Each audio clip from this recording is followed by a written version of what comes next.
So yeah, holy fish, what an episode. This one is the beginnings, which I think are episodes 7 and 8. Um, and it literally shows the beginnings of who the first Avatar was and how they became the first Avatar, which I thought was mad awesome, actually, because these are questions that I'm sure a lot of people have had since the very first series.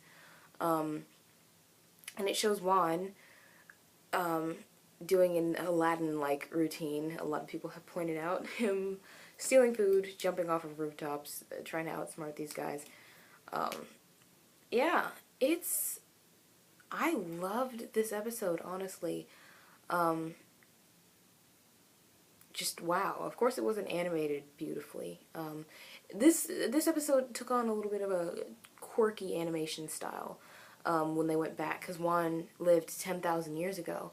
So I guess they tried to make the animation look more basic. Either that or they just ran out of money and didn't have enough in the budget for a blown out, But still, it looked absolutely great. Of course, because the bending, because the animation was a little more quirky, the bending doesn't look quite as fantastic. He used fire most of all, which I guess looked fine. But when he was like riding the wind or whatever, he's like sitting on a cloud. He's like riding on a cloud, and every time I saw him doing that, I couldn't stop thinking of freaking Nimbus from Dragon Ball. So I think that kind of ruined my perception of it. But other than that, I just thought it was beautiful. So as you know, of course, Korra lost her memory last episode, and this one, she's at the Fire Sage Temple. And there's this fire sage lady there. I'm not sure who the heck she is, or she's just some random fire sage lady. But she's there, and she's like... You know what I really found really cool was the fact that they addressed the fact that, airbenders aren't the only spiritual ones, and waterbenders aren't the only, like, healer type ones. And the fire sage lady that saw Korra did, like, this thing with the fire that looked a lot like waterbending, and I thought that was really cool. And she determined, what was wrong with her. She's like, there's a dark spirit that's infected her or whatever, and it made it really important. It made it important, like a deadline, I guess you could say. A deadline that wasn't really that big of a deal, kind of, to me. I don't know if it was just me, but it wasn't. Sure, it was important. It seemed important in the clips and the previews that they put out, but it wasn't that important in the episode, unless this shows up later on. But it was that she'd lose the Avatar spirit and that she'd die, and the Avatar spirit would be lost forever. But it made sense after the episode ended. Of course, they put her into this spirit pool thing, and she talked to a bunch of the past avatars at school. She talked to Aang, she talked to Roku, she talked to Kyoshi, she talked to Kuruk. She didn't talk to Yang Chen, though. I guess they've got something against old bald ladies. But, she got to talk to them, and then she went back all the way to the very first Avatar, Avatar Juan, which so many people have made Juan jokes about, Avatar Juan. So many Juan jokes. If you've been on any forums, or if you've been on, like, the Avatar Facebook pages and stuff like that, they've had Juan puns galore. Like, tune into Avatar this Friday, it's the Juan Hour Special, or, stuff like that. Or, I want people to stop using these Juan puns, or, it was cute for a while, but anyway. Juan is really this kid who's not on the good side of the tracks. He's got to steal food for him and his two buddies that he lives with. There's one guy he lives with, and there's this other guy who was possessed by a spirit for a while and then became all deformed and stuff. Which, it's really interesting because they, as far as I remember, other than the Avatar, they didn't really deal with spirit possession. Unless you count Yue, but I don't think that's the same thing. But they haven't really dealt with that, and it's interesting that they brought up what happens if a spirit possesses a person. And it's freaky, dude. It only happened twice in the episode, unless there's one part that I missed. But it's some freaky mess, okay? You do not want to get possessed by a spirit, and if they possess you for too long, you'll die. And yeah, that's the end of it. If any spirit possesses any person. So what it starts out is Oh, and this is one part that totally made me so happy. The lion turtles. The lion turtles came back. If you've seen the very last episode of Avatar: The Last Airbender, or the very last movie, or whatever they call it, there's a giant lion turtle that Aang finds himself on, and he's like, am I on an island? Am I on an island? And then he finds out I'm on top of an animal. It's a lion turtle. And the lion turtle energy bends Aang and gives him it shows him the ability, or gives him the ability, I don't remember exactly how it happened, to take away the bending of others. And it's kind of been established by Korra that the Avatar can also restore bending. So I don't know if it can give bending to anyone who doesn't have it. But as of this episode, I would say that that's probably possible. Interesting. But the lion turtle is the place that they live on, and they are not allowed to leave the lion turtle because that's where they call it, like, the spirit wastelands or something like that. I don't remember what the exact term for it was, but they are not allowed to leave because they know that if you do, you're probably not going to come back. And anybody who scours out there to kind of keep the spirits at bay, they have to leave, and the lion turtle grants them the power of fire, which is where they got the firebending from. Which I thought that was kind of interesting. Each island of people living on lion turtles think that they're the only civilization of people in the world. So apparently there's a bunch of lion turtles out there. Or 4, I guess. There are other lion turtles. They didn't state exactly how many, but I'm assuming it's just 4. There's a water lion turtle, an air lion turtle, a earth lion turtle, and then there's the fire lion turtle. So my assumption would be that the lion turtle that Aang ran into was a water lion turtle. Because he was in the water, obviously. So, he is first banished because, you know, his Aladdin antics, and he steals fire from the lion turtle, actually, through a very clever plan that is not executed. He probably may have gotten away with it for a while, but he didn't have it in him to kill someone, so he gets caught and is sent away to live. He's exiled to live in the spirit wastelands, and he pleads with the lion turtle, let him keep the power of fire. He's like, I'll accept my punishment, just let me keep the fire, I need to defend myself. So he lives in the wilderness for a while, and then meets one of the spirits who's voiced by, I don't know how to say his last name, Jason Marsden, I think you say it. He played Richie Foley in Static Shock. And Chester off of Fairly Odd Parents. He plays a lot of guys. He plays a lot of people. I just don't remember, not what I was thinking of. My train of thought just totally derailed. Anyway, he looks like a human version of Momo, which is really freaky.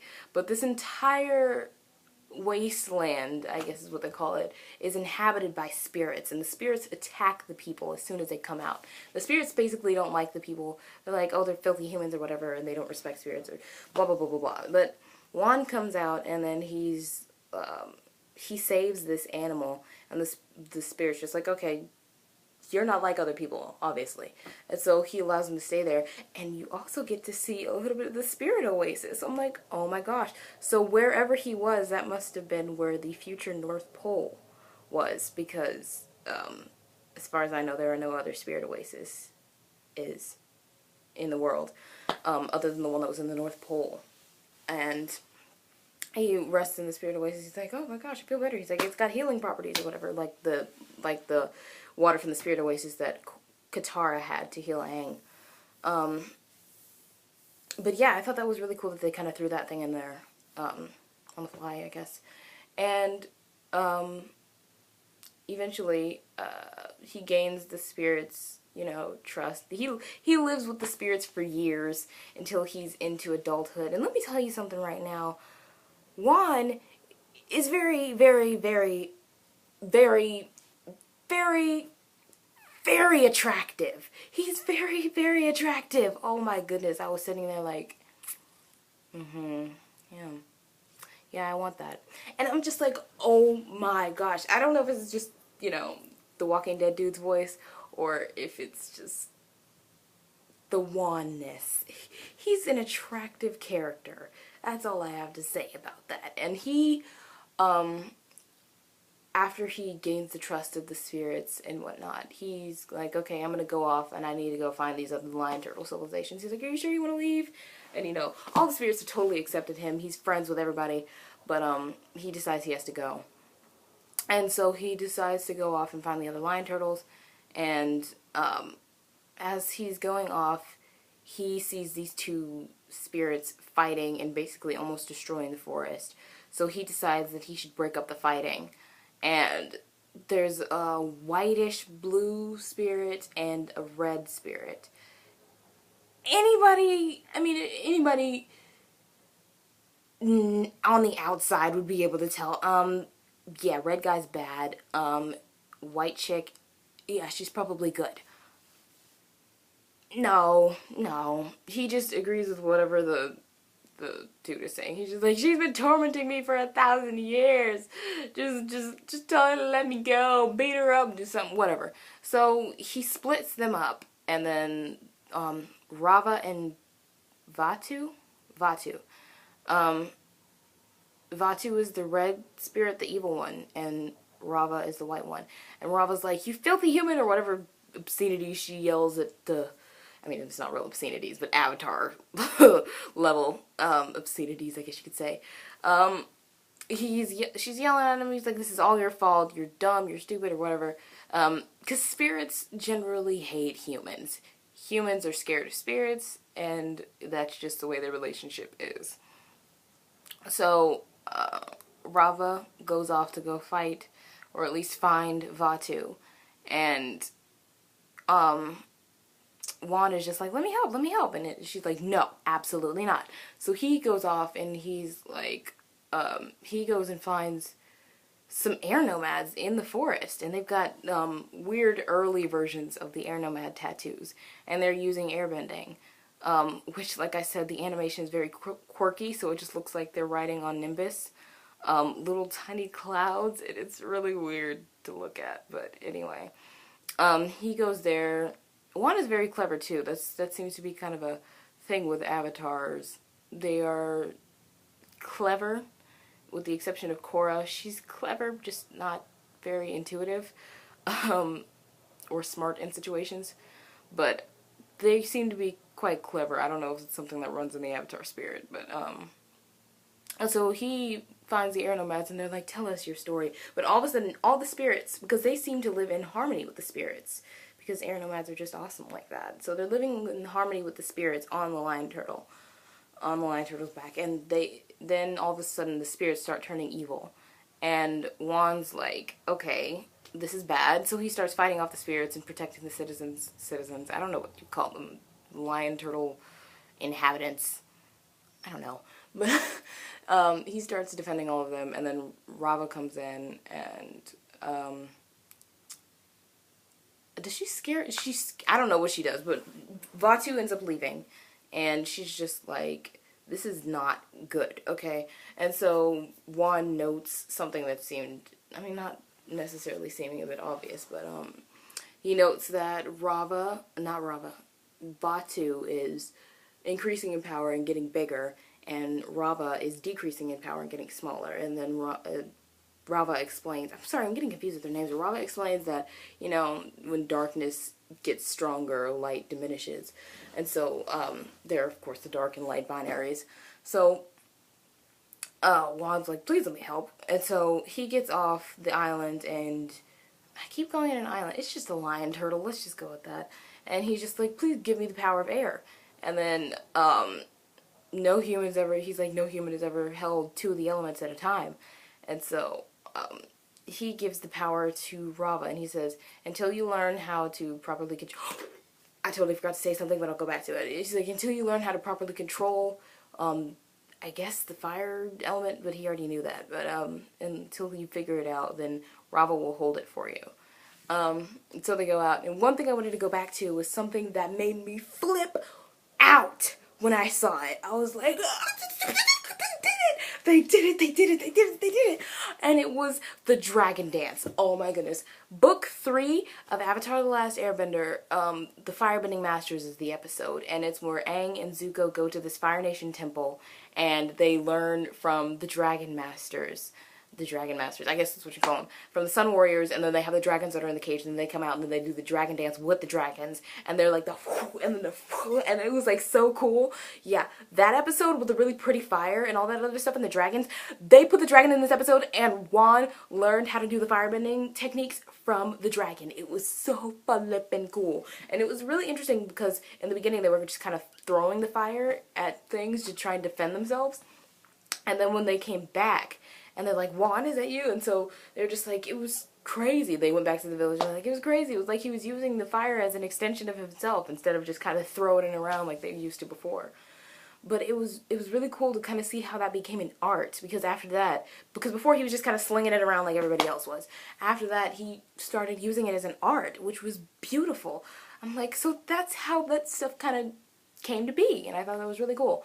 And it was really cool to see, I mean, I guess I don't have to explain that he went to the rest of the lion turtles and got the powers, and Rava, of course, has to attempt this dangerous feat every time that he gets an element from her. She has to pass, as a spirit, she has to pass through him, but it's very dangerous because obviously if the spirit possesses them, I guess what you could call this possessing, possesses them for too long, then they will kill the host. So she only does it briefly to get the bending ability into him. And then he notes later on that every time you possess me, I feel stronger. He's like, I feel this wave of energy, which I thought was interesting to note. I'm like, huh, I wonder if this Rava, I'll get to that later though. But of course, finally he's just like, okay, so when is this harmonic convergence is what they're talking about. It's when they have to fight. And so she explains it and explains that even though, you know, we can't truly die, by the time I come back, he'll have destroyed the world and everyone in it. And so he makes it his mission to fight Vaatu. So he has to go into the spirit world and fight Vaatu. And the two of them, Rava and Vaatu, have to go at it, and like they have in years past. But of course Rava doesn't think she's going to win now because she is diminished in power so much that she's like next to nothing. And Juan runs into some of his friends who were inspired by Juan, left their city, got fire, and now it's what I thought was really interesting is the fact that they're all wearing red now, like the Fire Nation people would. So I guess they become the new Fire Nation. And they all have the firebending abilities, and they're fighting off the spirits. They think all spirits are evil. The spirits, which Juan runs into some of the spirits that he used to live with. And so they're just like, Juan, you're a great person, but all these stupid humans are destroying everything. And then the humans are just like, no, all spirits are evil, they need to die. And then, wouldn't you know it, Vaatu comes in, possesses like all the spirits, and turns them evil. And then Juan's like, I don't know what to do. And then Rava comes and possesses him, and he's got the power, and he puts the spirits at bay for a while, and kind of relinquishes the evil inside of them for a little bit. And then Rava's like, I can't possess you for any longer, or I'll kill you. He's like, no, you have to stay, otherwise I'll go back to fighting. And then she leaves, and then they go back to fighting, and they die. all the people that Juan used to know die, which is really depressing. And they just kind of state it bluntly, too. He leaves the scene, and then he goes and sees Vaatu later, and he's like, no, all your friends are dead, by the way. I'm like, okay, that was depressing. But then they go, and of course the climax of the whole thing is the fight. The fight, I think, was awesome, because I think it was the best animated out of the whole thing, because like I said, the animation looked really cheesy and old, but this really kind of made it look beautiful, the way that they were fighting. And then finally Juan is like, no, we have to do this together. And so the weakened Rava joins with him, and then the convergent the harmonic convergence begins, and there's like this dome that comes above, and then Vatu's like, no, I'm gonna win. And then I still am not sure what happened at this point here, but Juan reaches out and he touches the part of the glowing, I don't even know what it is. It's just glowing, and it's I don't know what, but it was the dome that was keeping them inside of this place while they're doing the harmonic convergence fighting thing. So he touches it, and then Rava's like, okay, we're bonded together forever. So Rava is the avatar spirit. We're bonded together forever, and so he's got this amazing avatar power, which is the avatar state. And he fights Vatu, seals him up into this tree, and he's like, you're gonna be sealed in here forever, and I'm closing the spirit portal so that no one can ever come in here and release you from your prison. And so that is essentially the end. And of course the real end to Juan's story is when he dies, and he's like, I'm sorry, Rava, I couldn't, you know, get rid of all the evil in the world. And of course Rava's opinion over him changes over the course of them traveling together, which I thought was beautiful. Because she hated all humans before, and then after that she's like, I really misjudged you, you're a great person, and, you know, all that jazz. And then in the end he's like, Rava, I'm sorry, I couldn't, you know, get rid of the evil in the world. And she's like, it's fine, we'll fight on in the next life. And then the Rava spirit, I'm not sure what happened, dissipates, and then you hear the sound of a baby crying, which is obviously the next avatar being born. And then Korra wakes up, and then she's just like, I remember who I am now. I'm Korra. I'm the Avatar. And she seems a lot more humble now, which I'm hoping stays. She seems more humble and more in awe, and I think that that's great. I hope she maintains that and doesn't go back to her craziness, which I don't think is going to happen, honestly, at this point. And then the Fire Nation sage lady takes her out there to a field of sky bison. And so the Fire Nation lady is just like, we've been raising these fire bison since the beginning of the 100-Year War, which I thought was so cool, which explains, of course, where Aang found the herd of sky bison from, which they kind of sort of explained away in the first, they didn't even explain it, they just explained it in like the online stuff of the first season of Korra, that Aang found a herd of sky bison, and that's how he raised the new ones. But there were a bunch of sky bison there, and she's like, I never thought I'd be able to, you know, present one to an avatar. And so Korra flies off on a sky bison, which I think had a broken horn, if I remember correctly. But yeah. But one thing to note in it is the fact that they brought up the spirit portal. And Juan said he was closing the spirit portal forever so that no one would be able to release Vatu, I think it's Vatu, from his prison. And I'm wondering why in the world Unalaq wants the spirit portals open. Why would he want to release something that's just gonna rain chaos everywhere? Maybe he's just completely misinformed about what the spirits are supposed to do. But Korra's already opened the spirit portal that's in the Southern Water Tribe. Now all she has to do is open the one in the Northern Water Tribe, because he said he still needs her to do that. And I wonder how there ended up being 2 spirit portals. Unless I missed something in this episode, but there's only one as far as I know.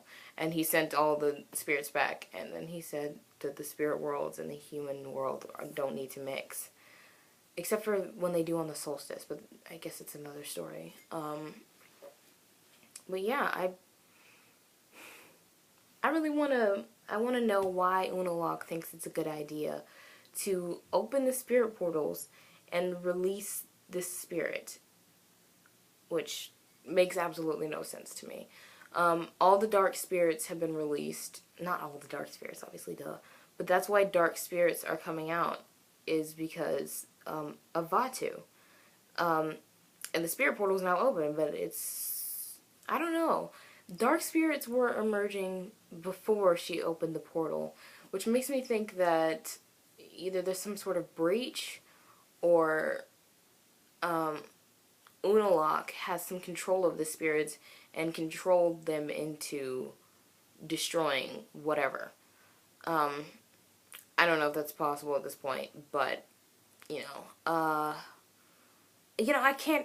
I don't know why you would want to do that. If you can control the spirits, then I don't know why you'd want to do that. I don't know if he's trying to take over the world, if he's just got like this Pinky in the Brain complex or whatever, but he needs to stop what he's doing. So, I guess that was all that was on my mind at this point. Yeah, I think that would be about it. So this video was quite long, because I was covering both parts of the episode. It was a two-parter thing. So, it was 1 hour, so I guess that's why it was this long. But I honestly loved this episode. It felt like some of the details were a little shoehorned in there so that it would fit in with the Avatar lore, but I think if you haven't seen Avatar The Last Airbender, even though I don't know you wouldn't, but if you haven't seen Avatar The Last Airbender, you just kind of delved into Korra, then I guess it's necessary. Otherwise, it's a good reminder, I guess, for people who don't know. So, yeah, if you would like to, leave me a comment in the box below and tell me what you thought of this episode. Did you like it? Did you hate it? I don't know how you could hate it, but, you know, do you hate Unalaq or Varric? I still can't hate Varric, I'm sorry. But, yeah, let me know what you thought of the episode, and I will see you in the next video. Peace, love, cactus juice. Later.